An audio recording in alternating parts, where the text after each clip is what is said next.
Tell me what's worse than learning all that you led to believe was all horse crap. They distort.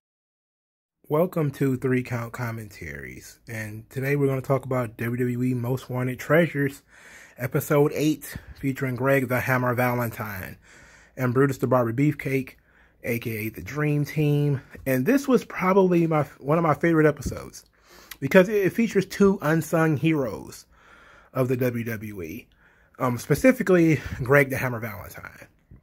I mean, Greg Valentine was a guy that, you kind of had to be there, like you had to be in the late 80s, early 90s, in that age range to really appreciate him. He's like the perennial mid-card guy, like a perennial mid-card guy, but he was still a high-level mid-card guy. Like Greg Valentine can get in there with Hogan, he can get in there with Warrior, he can get in there with anybody and have solid matches, but he wasn't much on the way of personality. But he had come straight from the NWA, where he had this. He's on the first Starrcade with Roddy Piper, and they had that tremendous dog collar match. And then he had a pretty good run as the Intercontinental Champion in WWF, and they didn't know what else to do with him because he had his run. So they put him in a tag team with Brutus Beefcake. Now, Brutus Beefcake, and this featured a lot of information I didn't know because I don't really take the time to follow Brutus Beefcake's career, like he's just Hogan's little buddy as far as I'm concerned. But there's still a lot to learn from his stories, as far as him and Hulk being the Boulder brothers in Memphis, which I had no idea that existed. I know that Hulk Hogan used to wrestle under the name Terry the Hulk Boulder, but I didn't know that Brutus was his tag team partner at any point outside of the Megamaniacs or whatever. Greg Valentine looks like an older version of Greg Valentine, or what I call Auntie Greg. He just has that old rock star look to him, where he's not aging as much as he should, But, he talked about tag teaming with Flair. He had this tag team with Ric Flair, but essentially felt like they were kind of the same guy. Like they were, both 2 heels trying to lead the match, and it didn't really work out. And then, of course, they broke up and started feuding. That was fun stuff, that was fun stuff. And then, in 1985, they formed the Dream Team. So Shawn Michaels is the one who gets to pitch this ball. Triple H and Stephanie weren't around, so Shawn had to be the one to do the recruiting. And he recruits Brutus the Barber Beefcake. And they're looking for Greg the Hammer Valentine's robe. It is a stunning robe at 25 pounds, 5,000 rhinestones, equipped by hand, designed by the designer Olivia Walker, and it was worth $10,000 to $15,000. And Greg says it was my image. It was like Elvis's white suit. And I think that's probably a good, because I thought he wore that suit, that jacket, longer than he really did. I didn't know he didn't wear it after the 80s, because I felt like he had worn it in the 90s at some point. I know, but probably the biggest thing he did after the Dream Team was, I don't want to say Rhythm and Blues, when he was the tag team with the Honky Tonk Man. I know he hated that. I hated that. But it was funny because you had another work rate guy teaming with another personality guy. So that's always been Greg's thing. He was a work rate dude. You put him in there with a personality guy, you got something. And Honky Tonk Man was 100% personality. Like they said, he's a cartoon character. Honky Tonk Man was great, though. They wanted the gardening shears from the gimmick of Brutus the Barber Beefcake. They were worth $2,500 or $5,000. And they talked about him going from a more male stripper. And it just gave me Buff Bagwell vibes.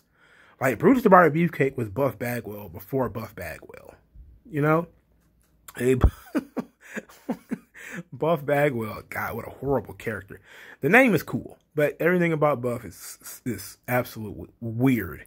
But Brutus Beefcake was that, and then they made him a barber. After the Dream Team broke up, they didn't have anything for him. So, let me see if I can let's just skip ahead to that. Because he talked about, he just showed up in 1987, and they were like, okay, well, here you go, you're a barber. And they gave him some scissors. And he was like, I don't know how to bring this to life. What am I supposed to do with this? I'm supposed to do with these scissors. And then he says that Hulk Hogan gave him the idea to use a sleeper hold as a finish, and then to cut his opponent's hair after the matches. And even as a babyface, even though it's kind of a heel thing to do, people kind of got behind it. But, you know, he felt like people weren't really getting behind the scissors. So he wanted to get, so he went and got these gigantic gardening shears. And that ended up working. Now everybody, when they think of Brutus the Barber Beefcake, they think of the gardening shears. And you know what? Absolutely right. Because when I grew up, that's all I knew about Brutus the Barber Beefcake. I knew he had gardening shears. And every time I saw anybody with gardening shears, that's what I thought of. It was Brutus the Barber Beefcake. So it worked. It worked. It was unique to his gimmick. Now, oddly enough, I don't remember him ever trying to stab somebody with these goddamn gardening shears, which I'm pretty sure would have become a staple of anything post-1995. You know, if the Brutus Beefcake could have been created in 1998, he would have stabbed somebody with the shears second time they was on TV. You know, but you know, with him being a babyface in 1990 or something like that, he wasn't gonna stab anybody with no goddamn gardening shears. So they wanted those. They also wanted the Heartbreaker, the shin guard that Greg the Hammer Valentine wore to accentuate, quote unquote, his figure 4 leg lock, to differentiate it from the figure 4 leg lock of Ric Flair. They said it was worth $2,000 to $4,000. And they also wanted a pair of Greg Valentine's boots, the GV boots specifically, which I believe he wore in NWA. They said it was between $1,000 and $3,000. So this was a very Greg Valentine heavy episode. And, you know, I love that. Because Greg Valentine, again, is one of the most underrated guys in the business. So they went to see Craig Massey in Lockport, Louisiana. And his collection was pretty fucking cool. You know, he had an old Mid-South Wrestling North American Championship. And he said that he didn't have any replicas. So that must have been a real belt. That's fucking crazy. He had a Kerry Von Erich robe. He had the Kerry Von Erich robe that he wore the night he won the NWA World title. That's fucking amazing. That's a beautiful fucking robe, man. That robe is fucking dope. Oh, man. Oh. You know, WWE talking about they don't even have a museum and all that shit. That's the kind of shit that needs to be in a museum. You know, he wore that for his brother the day that he won the world title. Oh, man, that's nuts. That's nuts. Why you don't want that, I have no idea. Maybe they'll come around and get that kind of stuff later. Maybe they just don't want to talk about the Von Erichs. Who knows? But Craig Massey actually had the mask that Greg Valentine, not Greg Valentine, but that Brutus the Barber Beefcake ended up having to wear after his parasailing accident. He actually had that mask he wore at WrestleMania 9. And he also had the robe. Greg the Hammer Valentine's rhinestone robe. You know, Francis pitched $10,000 for both items. Massey was like, I was thinking more 15 to 20. And AJ was like 13,000. I'm like, God, you just being cheap, nah, dude. So Massey decided they wanted to eat shrimp and jambalaya or whatever. He's a Cajun boy. He's a Southern boy. So they sat down and talked about eating shrimp and the formation of the tag team. Where after Greg lost the title to Tito Santana, lost the Intercontinental title to Tito Santana, you know, Brutus was just kind of floating around because, you know, he hadn't been doing anything. You know, Jerry Lawler popped in for a moment to tell us that Brutus sucked, which I'm pretty sure we all could have come to that conclusion on our own. But he was in Memphis and they showed some footage of Brutus sucking in Memphis and not being good. He was super green and he never really got much better, if we're being honest.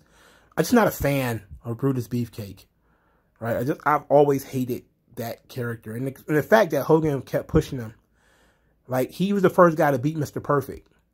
Brutus the Barber Beefcake. First guy to beat Mr. Perfect. Brutus the Barber Beefcake was supposed to win the Intercontinental Championship. Bro. No. Who won it when Brutus was supposed to win it? Oh, God. Somebody good actually got the run. Oh, it was Ultimate Warrior. Yeah, he was supposed to beat the Honky Tonk Man for the Intercontinental title, I believe. But he missed the show or something like that. And Vince was like, nope, we're going with Warrior instead. And I think that's where history was made. I'm going off memory. So I'm almost sure that it was Brutus Beefcake that was supposed to win an Intercontinental title from the Honky Tonk Man. And he kind of fucked himself out of that. And, you know, like they really pushed the guy. And I was like, no. But anyway, back to the story. Brutus Beefcake wasn't doing anything. He was new to the territory. He was essentially doing a stripper gimmick. And they put him with Greg Valentine. And, you know, so Valentine's talked about how, you know, Brutus was his best partner. And they, you know, was a high-rated tag team for 2 years. And they feuded with the British Bulldogs. And those matches were pretty good. Again, the Bulldogs, you can't really go wrong. And they ended up dropping the belts to the Bulldogs. And they kind of started going their separate ways after that. You know, they were pitching these guys as if they were the first real oddball tag team. Then AJ kind of focused us up and reminded us that what we're here for. And he says, okay, Massey, $13,000 for both items. What do you think? And then he says, you know, that's a good number, but add a couple more. And so AJ was like, $15,000. And Massey agreed. So Massey agreed to sell the robe and the mask for $15,000. And he says he did it because these legends are his friends. You know, and he wants people to be able to see it and know that these items came from him. And so that's nice. You know, that was pretty cool. These guys really hold on to these items. Then they went to see Roger Chouinard or something like that in Boston. And he talked about, you know, him buying wrestling gear as a way to replace his dad, whom he lost several years ago. And he said, you know, you can't really replace your parents with, like, memorabilia. But, you know, wrestling reminded him of his childhood and him watching wrestling with his dad. So he just kind of jumped into that market. But he had looked like ring-worn Doink gear. I think he also had a Kane outfit. He also had a NWA Mid-Atlantic belt. I was like, man, these guys with these belts, man, these belts are fucking ancient. You know, he couldn't be that many of them running around. But he did have the gardening shears. They were in glass. They were authenticated by Brutus Beefcake because they had a picture and had his autograph. So Ed looked at the shear. Ed is Brutus Beefcake's real name. So he looked at the shears and said that they were probably about, you know, from like the 1987 range. And then AJ offered $2,500 for them. You know, Roger says, you know, how do you sell history? It's a one-of-one object, you know, and that Brutus is one of his favorite wrestlers. And then says, okay, if you give me $3,500, $3,500, it's a deal. And AJ agreed. So $3,500 for the shears. Probably overpaid, but whatever. Then we went to Hogan Beat Shop because, of course, Jimmy Hart has a place for him to. He wants to take everybody because Jimmy Hart is the one who has a lot of the old gimmicks that he was involved with. And he was able to go through the boxes and found one of the Shin guards, one of the Heartbreakers, what they called it, which is Greg Valentine's Shin guard.